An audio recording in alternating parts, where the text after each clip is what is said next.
Dead Island 2, the long-awaited sequel to the original Dead Island, was first announced back in 2014 with an amazing announcement trailer. Not as iconic as the announcement trailer for the original Dead Island, where you're left crying by the end of it, but still good nonetheless. This trailer was quite the opposite, and it had me excited. Fast forward nearly a decade and it's finally here, and I'm not gonna lie, I completely forgot about the game and my hype completely went down. After almost 10 years, we finally got it in April 2023. But I never bought it, nor was I really interested. And honestly, I never really had faith in the game in this landscape of modern gaming. It wouldn't be until PlayStation decided to add Dead Island 2 to their PlayStation Plus catalog in October of 2024, where I would finally add it to my catalog, and it wouldn't be until December 2024 until I check it out and see if it was better than the original game, where in my opinion was very mid.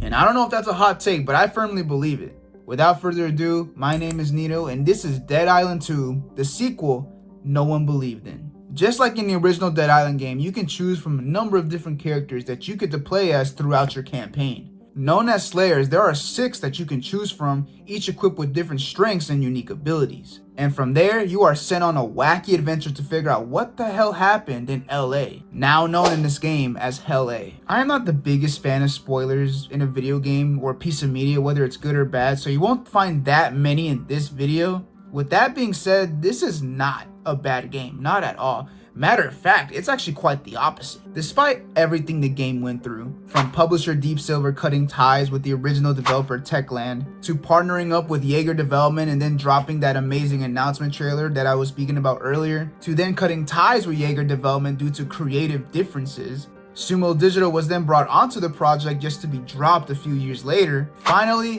Dambuster Studios were brought in to finally bring the project home. It took Deep Silver 9 years just to get this game developed and finally released. And with delays like that, you'd think the final product would be, for lack of a better term, complete and utter garbage. But with Dead Island 2, it actually became to be surprisingly good, even great in some instances. A part of me wants to even make the claim that Dead Island 2 is better than the original game. That's just my opinion. But another part of me also wants to say that Dead Island 2 is just your run-of-the-mill generic zombie game that we've seen done better in other titles. It's weird. I don't know how to explain it. Even as I'm writing this down, I don't know how to explain it. This game was just dumb fun and it reminded me a lot of the games that we used to get in the late 2000s and early 2010s. So just like the original Dead Island game, you can pick up both ranged and melee weapons with different rarity. Using a weapon too much will cause it to break, meaning that you will need to take it to a workbench to repair it. At the workbench, not only can you repair your weapon, you can also upgrade your weapons using mods, which will either increase your weapon speed, amount of impact, or add elemental effects such as fire, electricity, and even acid. Once you have these effects added to your weapon, this is where the fun begins. Hands down, the coolest part about Dead Island 2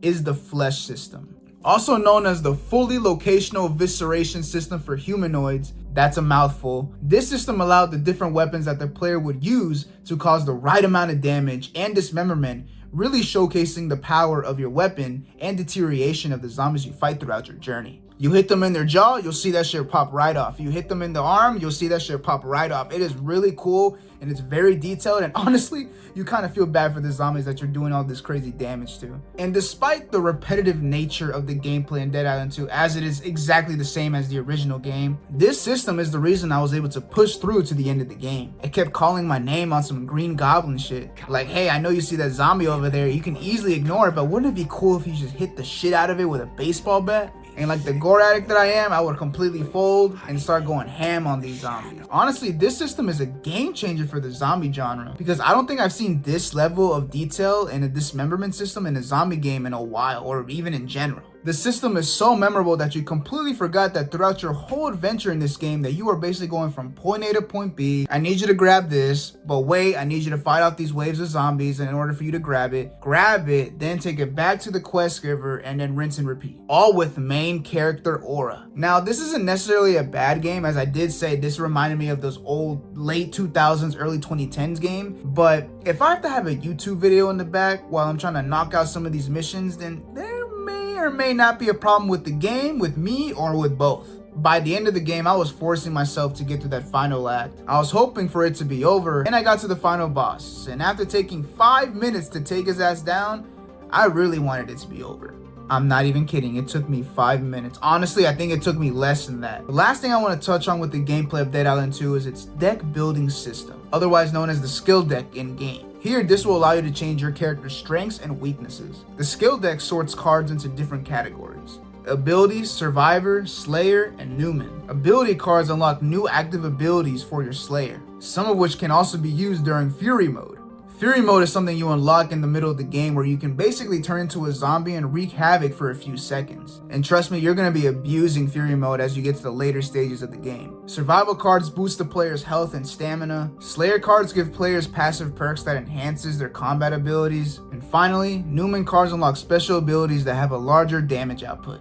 Players can also equip these cards called autophage cards, and while these cards provide perks to the player, they will also debuff you in certain aspects, making you a bit weaker. So you definitely need to know when to use them and when not to use them. And a lot of these cards can be earned by completing quests, side missions, leveling up, killing special enemies, or just finding them throughout the open world. And while I appreciate this concept, I did not really see the need of changing my cards around other than to see what these new cards did. I would change the cards, play around with it a little bit, kill some zombies, but then I would originally go back to my default set. But again, I do appreciate this level of customization. I just didn't see the point of experimenting when I already had some pretty strong weapons. Probably the biggest difference in Dead Island 2 is its open world. Instead of an island resort, in this game it takes place in Los Angeles. But instead of an open world map, it has these small contained areas that you can explore. This didn't bother me that much due to the game visually looking really good and even great at times. But don't get me wrong, there are some areas where it literally looks like complete shit, but still looks really good. And even though these small areas are a far cry from the original game, this allowed the developers to go more in depth on the different buildings, roads, street lamps, benches, signs, you name it.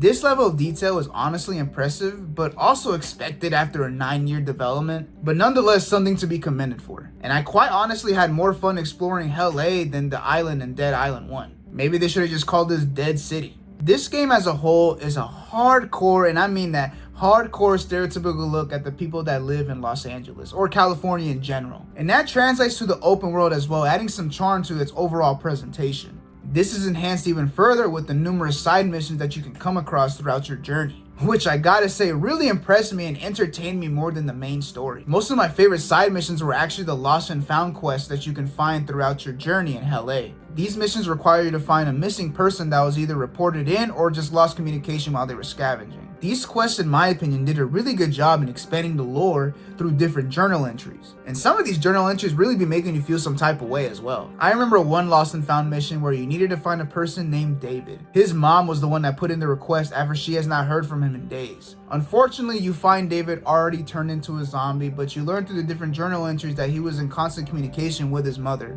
with his last message that he could not send in time saying that he was going to be alright. These side missions and some of these different journal entries that I mentioned really solidify that this outbreak is a very serious situation in contrast with its goofy characters that you meet along throughout the way. And that is where my biggest complaint of Dead Island 2 lies. Because when the game wants to be serious, it gets serious and it's done really well. But when it wants to be silly, it's silly, and I'm not gonna lie, it's pretty damn funny at times. But it gets to the point where as you play through the game, you're really not entirely sure you know what to be feeling, causing the game to feel like it's having an identity crisis. I want to mention another example, but this will be a mild spoiler, so if you do not want to know anything about the game's story or just anything in general, please skip to this time mark. The death of Michael is where I really started to take note of the game's tonal inconsistencies. I really loved how this scene was done, from the performances to the motion capture. Just everything about this scene was done so goddamn well. You kind of forget how over the top and goofy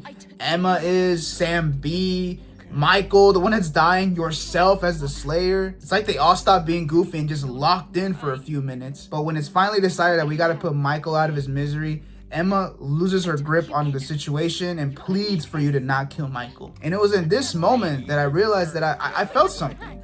I felt bad for Michael, the poor bastard. I sympathized with Emma. I felt bad that I was the one that had to put him out of his misery. This scene was very impactful. This was also when I realized, wow, these characters are so much more than meets the eye. And I think that's what the game was going for. Despite their over-the-top, goofy, stereotypical character types, as you go through the game, you start to care about some of them more than really what you expected. at least for me. And my feelings towards these characters can be translated to how I feel about the overall game as well. Because I do believe that this game in a nutshell, despite everything it went through in development hell, none of us, maybe a small bit, but none of us had no type of faith in this game. Like, I don't think anyone really expected much out of a Dead Island 2. And just like these characters, you had no type of faith in them surviving when you first meet them in the plane crash. But by the end of it, these wacky characters, you start to care about them. You're starting to hope that they survive and get on that helicopter by the end of the game. And just like with Dead Island 2, I had no faith. Even when I pressed start, I had no type of faith and this was going to entertain me or even be a really good game in general. But by the end of it, I was pleasantly surprised. This was a really good video game that unfortunately came out way too late. And even though I really dislike when video games or any other piece of media sequel baits us like they did at the end of this game, I'm actually really hoping that maybe one day we will get a Dead Island 3 so they can completely finish the storyline that they clearly want to tell, or at least I hope they do, because this game still has so many questions that are left unanswered, but we're just gonna have to wait and see. This game also has 2 DLC story packs that I'm not sure if I want to check out yet, but if I do, I'm definitely gonna make a video on it. I hear they're alright expansion packs, so don't hold out any hope, but maybe I'll check them out. We'll have to wait and see. But yeah, Dead Island 2, and I gotta say, I'm pleasantly surprised. This game had everything going against it, you know, from the 9-year development, from 3 different developers. This game could have been utter garbage, but Dan Buster Studios really took on the project, brought it home, and gave us, honestly, a decent and even good game. I definitely encourage you to check this game out. Don't ignore everyone. Just try it for yourself. If you don't like it, that's fine, but I think you're gonna find something that you're gonna like here. I don't want to rate games, that's not what I want to do here, but I do want to give a priority level rating. What does that mean? A priority level rating is a level of priority that you want to put a video game in. So, for example, Last of Us is a high priority game that you need to check out immediately. Dead Island 2, out of 5, I'm going to give this a 2.8 out of 5 a priority level. Definitely encourage you to check it out, but it's definitely not on the higher end of things, right? But if it's free on PlayStation Plus and you have PlayStation, you definitely got to check the game out. I don't really encourage you guys to buy it unless it's dirt cheap, like $10. Okay, go ahead, check it out. Other than that, guys, I really appreciate it if you made it to the end of this video. My first ever video review essay that I'm putting on this channel. I hope it goes well. Definitely leave some constructive criticism down in the comments. And what other video games do you think I should check out that were kind of, slept under the rug or underrated in your opinion? Don't forget to leave a like if you like the video, comment, and subscribe if you like videos like these. Thank you guys for watching, and I'll see you guys on the next video.